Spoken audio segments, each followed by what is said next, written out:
नमस्कार, मैं अब्दुल बासित। आप देख रहे हैं लास्ट लाइन न्यूज़। इस वक्त हम मौजूद हैं चौहान बांगड़ में, वार्ड नंबर 41E, जहां से पार्षद हैं चौधरी ज़ुबैर अहमद।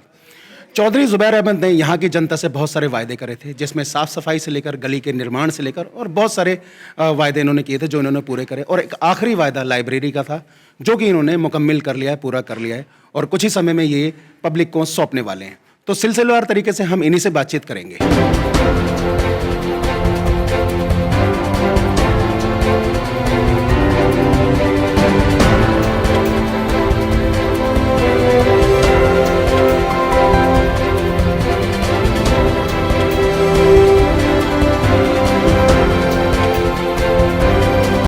ज़ुबैर अहमद, आपका स्वागत है लास्ट लाइन में। बहुत बहुत शुक्रिया आपका।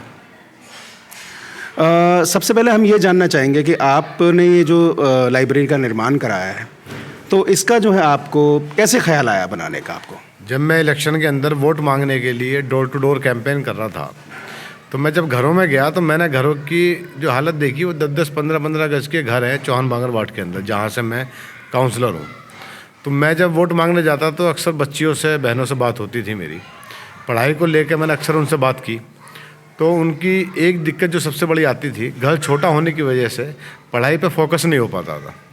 तो उसी टाइम मैंने इलेक्शन में एक कमिटमेंट किया था कि अगर मैं जीत गया, जीता तो भी, नहीं जीता तो भी, गर्ल्स लाइब्रेरी एक चौहान बांगड़ वार्ड के अंदर बनाए। क्योंकि दूर जिस माहौल में हम रहते हैं, मुस्लिम इलाका है, बच्चियाँ दूर नहीं जा सकती, घर वाले अलाउ नहीं करते, पेरेंट्स उसको।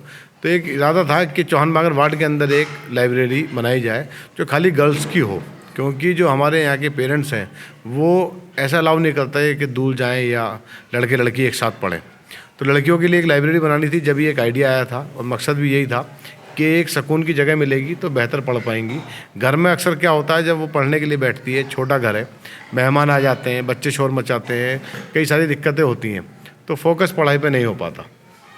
इसीलिए उस टाइम पे मैंने कमिटमेंट किया था, जो आज मैंने पूरा किया है। ज़ुबैर जी, हम सबसे पहले ये जानना चाहेंगे, जब कोई भी चीज़ का निर्माण होता है तो उसमें कोई ना कोई अड़चनें आती हैं, और जैसे यकीनन आपका इलाका जो है बहुत छोटा इलाका है, यहाँ पर सरकारी ज़मीन भी कम है, तो जगह के इंतज़ाम करने में भी परेशानी आएगी। तो इसे बनाने में क्या क्या परेशानी फेस करी? सबसे पहली परेशानी तो ये आई कि कोविड, जैसे ही मैं इलेक्शन जीता, इस बीच में कोविड पहले चल रहा था, इलेक्शन के बीच में कुछ कम हुआ, इलेक्शन हो गया, और जैसे इलेक्शन पूरा हुआ, मुकम्मल हुआ, उसके बाद फिर कोविड शुरू हो गया।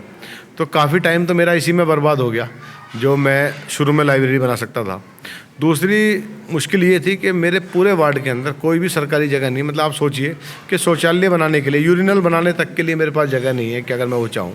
एक स्कूल है MCD का, प्राइमरी स्कूल, उसके अंदर कोशिश की थी और कोशिश अब भी कर रहा हूँ। मैंने उसमें एप्लीकेशन है, फाइलें बनवाई हैं, कोशिश है कि उसके अंदर मैं एक लाइब्रेरी बनवाऊँ। लेकिन मुझे जल्दी लाइब्रेरी बनानी थी, इलाके के अंदर जगह नहीं थी, बहुत जगह आइडेंटिफाई की। एक सेफ़ जगह चाहिए थी बहनों के लिए मुझे, कि जहाँ मेरी बहनें सेफली आ सकें, बच्चे आ सकें। तो एक जगह मुझे मेरे घर के पास ही एक मरकज़ था, उसके अंदर मिल गई, बत्तख वाली गली के अंदर, और उसके अंदर मैंने बेसमेंट जो था उनसे बात करके वो ले लिया, क्योंकि सरकारी ज़मीन नहीं थी तो प्राइवेटली कुछ ना कुछ करना था। और सोच ये थी कि बच्चियाँ पढ़ें और सेफ़ जगह हो, कोई भी जगह ऐसी ना हो जहाँ बच्चियों को जाने में दुश्वारी हो। तो ये एक बेहतर जगह मुझे गली के अंदर मिली, इसके अंदर हमने काम किया और अल्लाह का शुक्र ये है कि आज आपके सामने लाइब्रेरी तैयार है।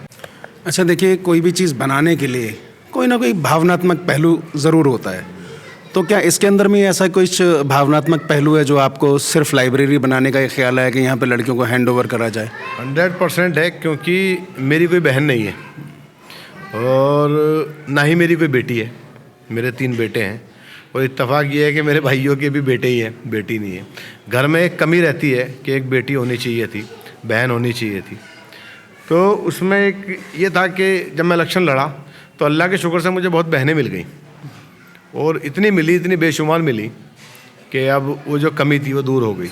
और मकसद था कि अगर मेरी कोई रियल सिस्टर होती, मेरी सगी बहन होती, तो मैं उसके लिए भी सब करता। लेकिन जब इतनी सारी बहनें मिल गई तो फिर तो एक बहाना मिल गया ना, मुझे अपनी बहनों के लिए कुछ करना था, एक बहन के लिए करना था, और अल्लाह ने मुझे हज़ारों बहनें दे दी। तो उसी के लिए मन में सोचते हुए, दिल में पहले से ही था, एक तो दर्द होता है कि बहन नहीं है, वो दर्द था कि बहन नहीं है। अल्लाह ने इतनी बहनें दी मुझे, इतनी बहनें दी, और ये मौका मुझे मिल गया ये सब करने का।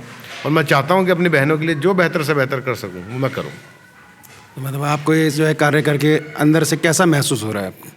सच्चाई ये है कि मुझे इलेक्शन जीत के भी इतनी खुशी नहीं हुई थी जितनी मुझे इस लाइब्रेरी को तामीर करके मुकम्मल करके जो आज खुशी हो रही है, इतना तो मुझे इलेक्शन जीत के भी खुशी नहीं हुई थी। बहुत बहुत धन्यवाद जुबैर जी। बहुत बहुत शुक्रिया आपका। जैसे कि आपने देखा, एक पार्षद के तौर पे चौधरी जुबैर अहमद ने जितने भी वायदे अपनी जनता के साथ किए थे वो इन्होंने पूरे किए। एक आखिरी वायदा रह गया था लाइब्रेरी बनाने का। इस पहलू पे हमने इनसे बहुत सारी बात करी, एक भावनात्मक पहलू भी जानने की कोशिश करी, जिसमें हमें पता चला कि भाई इनकी बहन नहीं थी और इनके घर में बेटी भी नहीं है, इसलिए इन्होंने लाइब्रेरी बनाने का ख्याल किया। और हम उम्मीद करते हैं एक पार्षद के तौर पे ये इसी तरीके से अपनी जनता के साथ बने रहेंगे, उनके सारे काम करते रहेंगे और उनके काम आते रहेंगे। तो आज के लिए बस इतना ही। कैमरामैन सुहेल के साथ मैं Abdul Basit, last line news, Delhi.